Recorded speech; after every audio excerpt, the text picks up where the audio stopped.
Gold is already near all-time highs, but the real question is, will gold continue rising till 2028, or is this rally about to end? Today I will explain the main international reasons why gold can remain in an upward movement till 2028. These reasons are not based on emotions or hype, they are based on global economic and geopolitical realities. The first and biggest reason is central bank buying. Central banks of many countries like China, Russia, India, and Middle East nations are buying gold continuously. The reason is simple. Many countries are trying to reduce their dependence on the US dollar. In the past, central banks used to keep most of their reserves in US dollars. But after sanctions on countries like Russia, the world realized that dollar reserves can be frozen or controlled. Gold is different. Gold is a physical asset. It cannot be frozen digitally. It is accepted globally and it is independent of any country. That is why central banks are increasing their gold reserves. And this is a very strong reason because central banks do not buy gold for a few months. They buy for years. So this creates long-term demand and long-term support for gold prices. The second reason is the rising US debt and fiscal deficit. The United States is spending far more than it earns, and because of this it has to borrow heavily. The US debt is increasing year after year. When a country has too much debt, there is always a risk that it will print more money to manage its economy. More money printing means the value of the currency goes down. Gold benefits from this because gold has limited supply. Dollars can be printed unlimited, but gold cannot be created like that. So when the dollar weakens, gold automatically becomes stronger. This is why rising US debt is one of the most bullish factors for gold till 2028. The third reason is the Trump factor, which mainly includes tariffs and trade war risks. Trump is known for imposing high tariffs on imported goods, especially on China. If tariffs increase, imported goods become expensive. This leads to inflation because the cost of products increases for common people. When inflation rises, the purchasing power of money falls. Gold is considered the best hedge against inflation. So when inflation risk increases, gold demand increases. Also, trade wars create uncertainty. Businesses suffer, global supply chains get disturbed, and markets become volatile. Whenever the stock market becomes unstable, investors shift money from risky assets into safe assets like gold. That is why Trump-related policies and uncertainty can keep gold bullish till 2028. The fourth reason is geopolitical tensions and global conflicts. Gold is known as a safe haven asset. Whenever there is war, political instability, or international tension, investors start buying gold. Today the world is facing multiple geopolitical issues like Russia and Ukraine war, Middle East tensions, and China-Taiwan risk.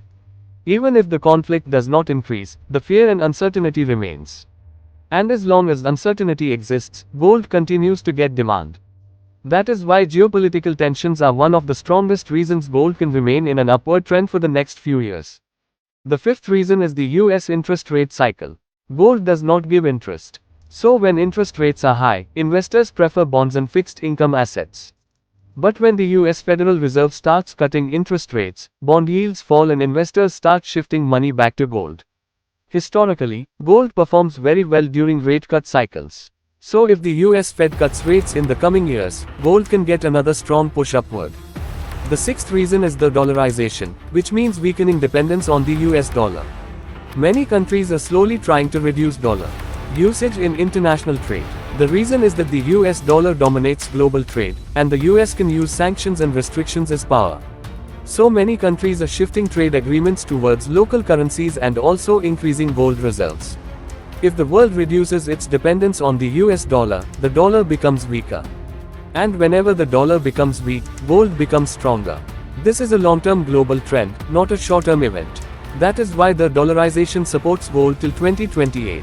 The seventh reason is limited supply of gold. Gold supply cannot increase quickly. Gold mining is expensive, time-consuming, and it takes many years to start a new mine. At the same time, demand for gold is increasing due to central banks, investors, jewelry demand, and ETFs. When demand increases but supply remains limited, price naturally rises. This supply and demand imbalance is another reason why gold can remain bullish for the next few years. The eighth reason is ETF and institutional demand. Gold ETFs and big institutions buy physical gold to diversify their portfolios. When investors buy gold ETFs, the fund has to purchase real gold from the market. Even a small shift of global institutional money into gold can create huge demand because the amount of money managed by these funds is massive. That is why institutional demand is a strong long-term support factor for gold prices. Now let us talk about what big institutions are predicting. According to reports, JP Morgan has given a very bullish target and believes gold can reach around $8,000 per ounce by 2028. This is not a guaranteed prediction, but it is a scenario-based target. JP Morgan's logic is that if central banks keep buying aggressively and if investors globally start shifting more portfolio allocation into gold as a hedge against risk, then gold prices can reach that level. Some analysts like Ed Yardeni have even talked about a possible $10,000 target by 2028 under extreme scenarios, where inflation, debt, and uncertainty stay high. Other major banks like Goldman Sachs and Deutsche Bank have also given bullish forecasts for the coming years, mainly due to strong central bank demand, geopolitical uncertainty, and potential rate cuts. So overall, gold can remain in an upward trend till 2028 because of central bank buying, rising US debt, Trump trade war risk, geopolitical tensions, future rate cuts, the dollarization, limited supply, and strong institutional demand. Gold may face short-term corrections, but as long as these international factors remain strong, the long-term direction of gold is likely to remain upward.